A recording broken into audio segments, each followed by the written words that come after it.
Our guest leading off the show this morning is a man of accommodating flexible schedules. I must compliment him for that. He is the State Democratic Party Chairman, Delegate Michael Pushkin. Mike, good morning. Thank you so much for joining us.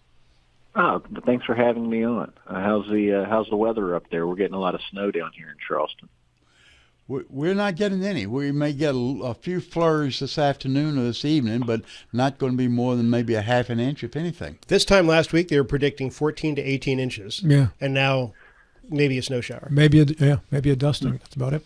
You guys will get it worse. Yeah, it's the roads are fairly slick. It's not a lot of snow, but I think because of what was it was wet before that the roads are fairly slick. But I've been out and about in it all morning. I was out early.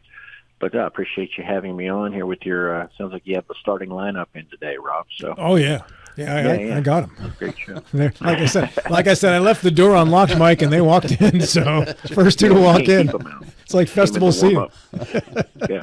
Hey, I was reading this morning the story about what's going on in the Senate regarding the vaccination changes that they're looking to make in West Virginia. How much attention have you been paying to that in the House?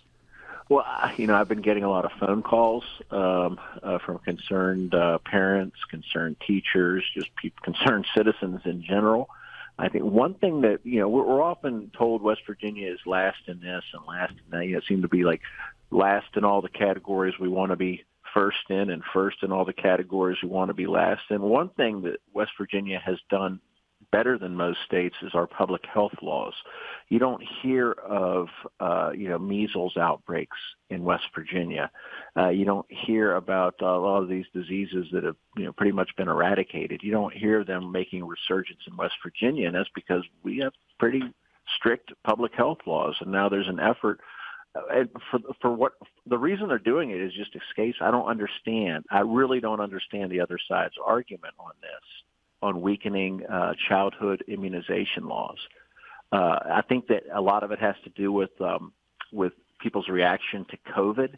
This has absolutely nothing to do with COVID, but I think it just created this mistrust of proven science.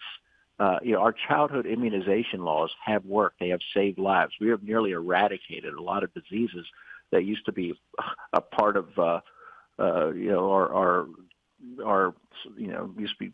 used to be much more prevalent than they are now.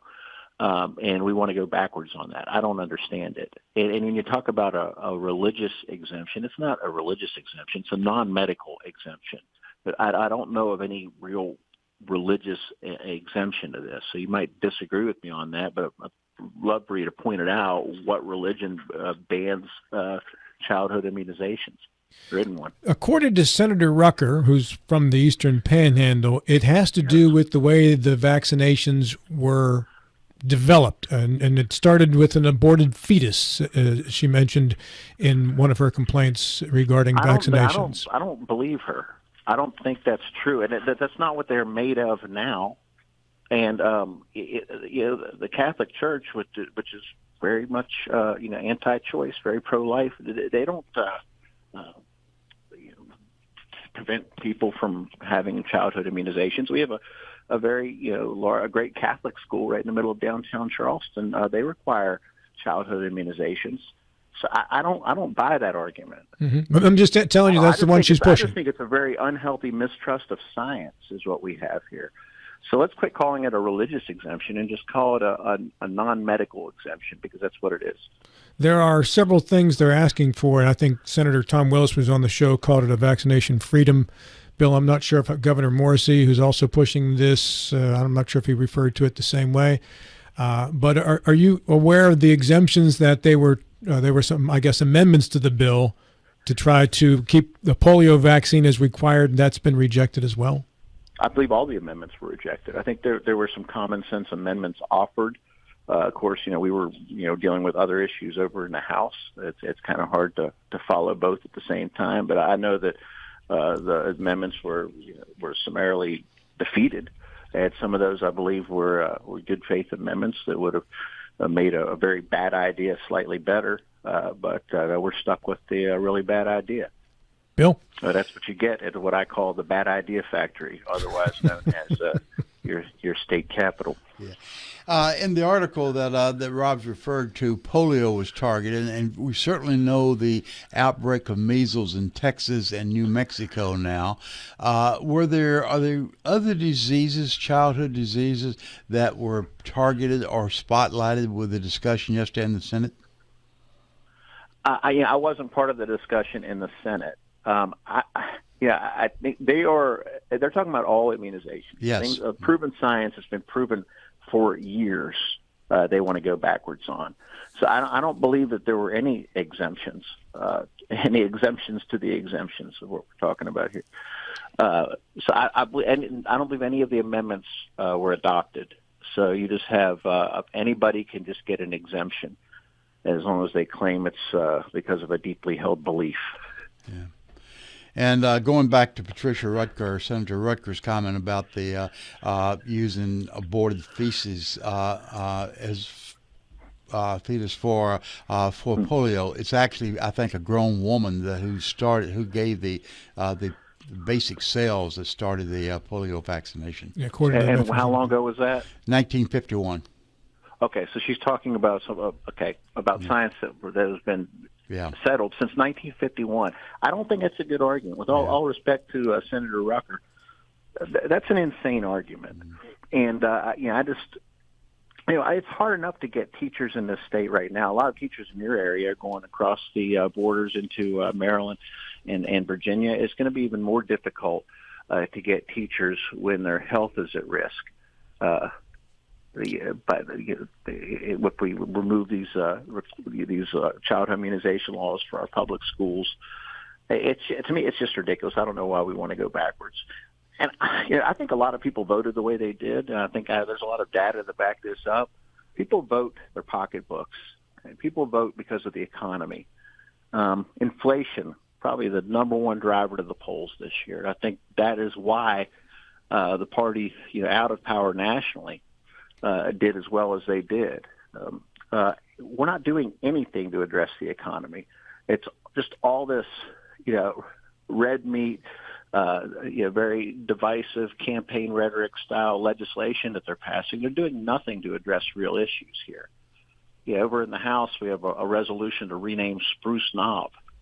That's what they ran on, and it's ridiculous. There's another bill to ban woke words.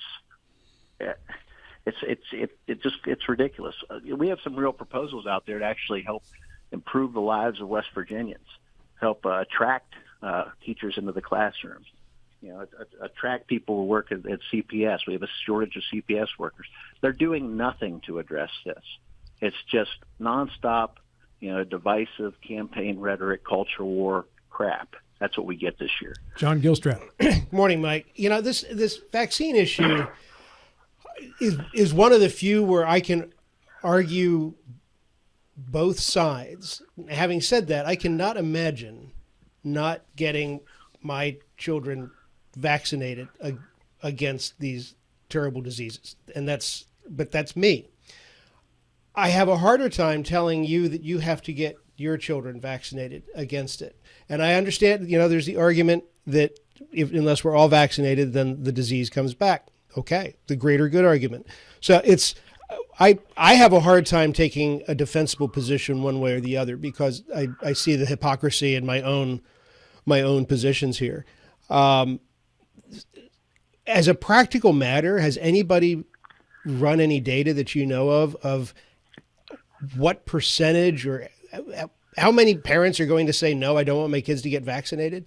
It just seems like a silly thing to do. But, without a government damage, it's not saying we can't get them vaccinated, but you don't have to. Any idea how many would stop being vaccinated? I don't know. I think we're about to find out. Well, I guess. They passed this law. Of course, I think it's going to be You're more than. There you go. I think it's going to be too many, and then eventually you will see a resurgence of a lot of diseases that have largely been eradicated. They're going to come back. I guess that's the idea of making America great again. You're going to make polio great again. You're going to make measles great again. And I nobody's forcing anybody to get their children vaccinated. It's just if they want to be in public school settings with everybody else's children. Right.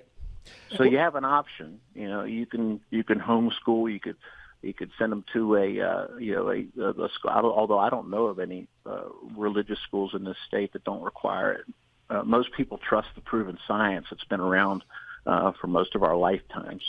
Well, this is to be clear. This bill would make it non-mandatory in public school, correct, Mike? I have to look at the bill. I believe they're talking about private schools and religious schools as well. But it would be public schools too, correct? Yes. Yeah, that's what they're talking about, an exemption. It's about they're calling it a religious exemption. I refuse to call it that because there is no religious exemption. It's just an exemption. Anybody would be able to get it. You just say that it's because of your deeply held belief that you don't believe in science.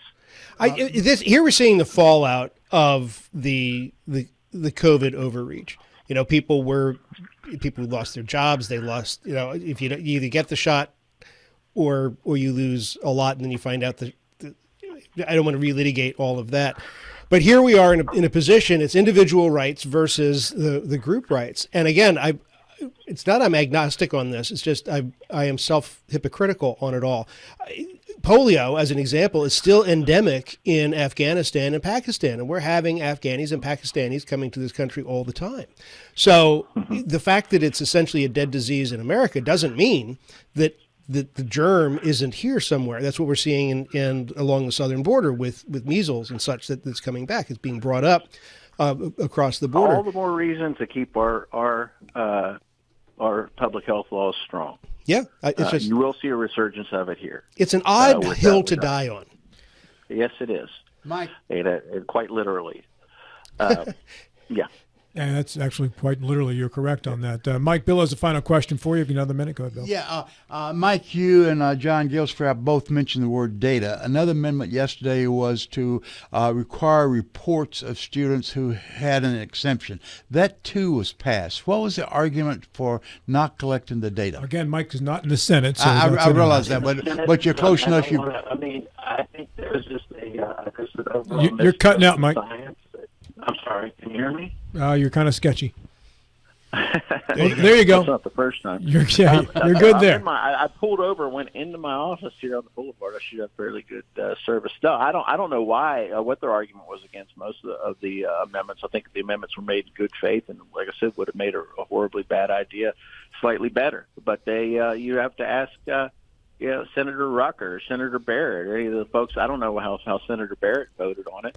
You'd have to ask them how they voted on it and why they voted against some of these common sense amendments. We do have Senator Barrett scheduled for 9:30 this morning, by the way. There you go. You could ask him. He was there for it. For the life of me, I don't understand. I don't think this is what people were voting for. I think people are always more concerned about their own kitchen table issues, pocketbook issues. We're not addressing that.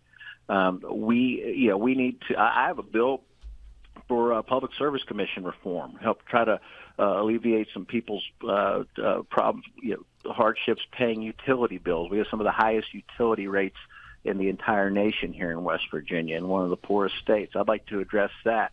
I'd like to address PEIA. I would like to do things to attract more people to the public sector, get more teachers in the classrooms. We have a whole host of issues, and instead we're weakening public health laws. We have a resolution to rename Spruce Knob after Donald Trump.